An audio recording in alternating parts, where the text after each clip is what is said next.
Quando o assunto é religião, nem sempre dá para conciliar as limitações de uma doutrina com os compromissos da vida cotidiana. No caso dos sabatistas, os conflitos são frequentes e muitas vezes a solução só é encontrada quando o caso chega aos tribunais.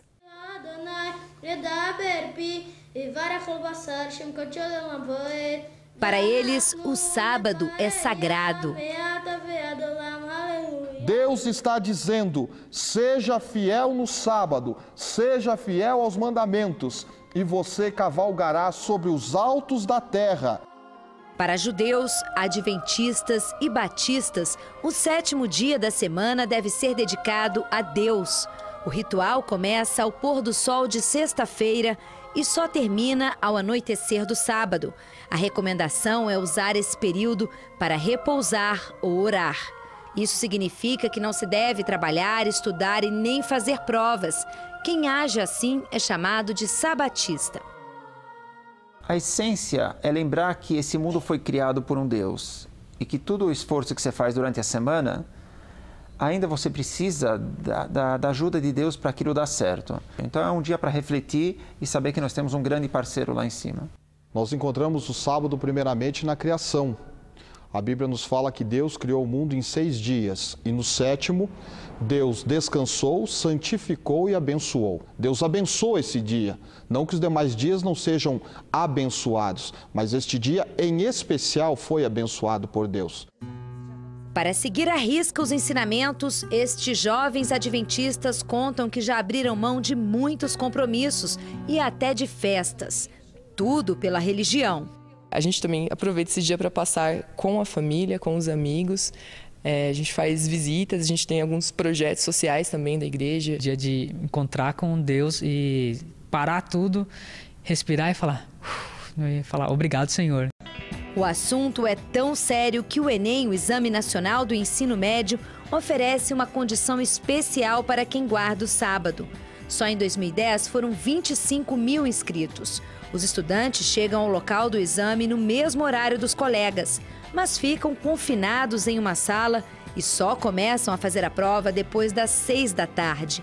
Um sacrifício que, segundo eles, vale a pena.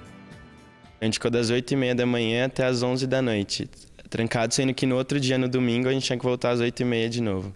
Então é bem complicado pra gente, questão de disposição. Eu não abriria mão do sábado, porque o sábado não é meu, o sábado é de Deus. Então é como quando alguém pede uma coisa emprestada para você e a coisa não é sua. Não é mesmo fácil manter a crença. Kielze, que é filha de um pastor adventista, conhece bem as restrições e as dificuldades. Uma das mais recentes apareceu logo depois do vestibular, quando ela disse à faculdade que não poderia frequentar as aulas de sexta-feira à noite. Primeiro eu fiz o requerimento e aí ele foi indeferido. Aí eu conversei com o professor da matéria, ele disse que não estava nas mãos dele decidir isso, que a universidade decidisse é o que ele faria. Ele gostaria muito de me ajudar, mas não era possível. Na maioria dos casos, o estudante consegue a liberação depois de apresentar à faculdade um documento da igreja ou da sinagoga. Mas, quando isso não é suficiente, a alternativa pode ser recorrer à justiça. Geralmente, algumas universidades aceitam prontamente e dão esse tipo de concessão, dão oportunidade de fazer trabalhos e tal. E foi isso que eu sugeri, que eu fizesse trabalhos, pesquisas semanais. Mas, infelizmente, a faculdade não entendeu a minha situação. No Brasil, a liberdade de crença está prevista na Constituição e em tratados internacionais assinados pelo país. E foi com este argumento que a estudante procurou a justiça. O resultado não poderia ser melhor. Para o juiz que analisou o caso, a aluna pode compensar as ausências em sala de aula com trabalhos complementares. Não se trata de privilégio da aluna.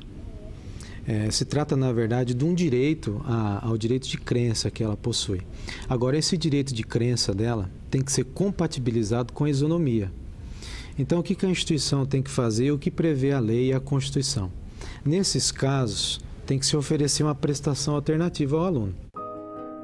A família de Kielze comemora a decisão da justiça, mas a jovem estudante sabe que este foi apenas mais um obstáculo dos muitos desafios que ainda terá pela frente.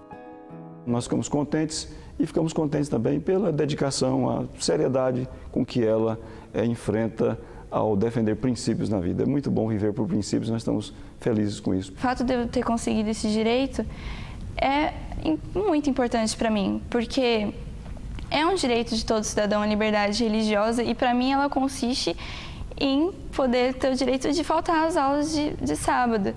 Então isso é uma sobrevivência na universidade.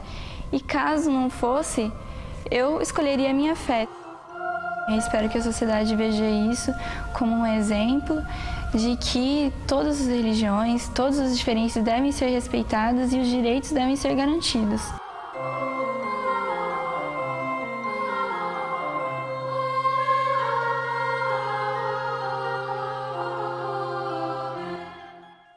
As limitações sofridas pela estudante paulista também atingem outros brasileiros. Em 2006, por exemplo, nós mostramos aqui a história de Adriano, que desistiu da carreira de jogador de futebol porque não podia atuar nas partidas marcadas para sábado.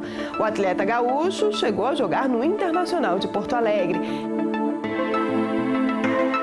Esse médico pediatra também contou ao Via Legal como consegue conciliar o trabalho com as imposições da igreja. Ele até atende aos sábados, mas sempre de graça. Por exemplo, a visita aos pacientes internados, com a prescrição desses pacientes, o exame deles, as cirurgias de urgência, elas são realizadas normalmente durante o período sabático.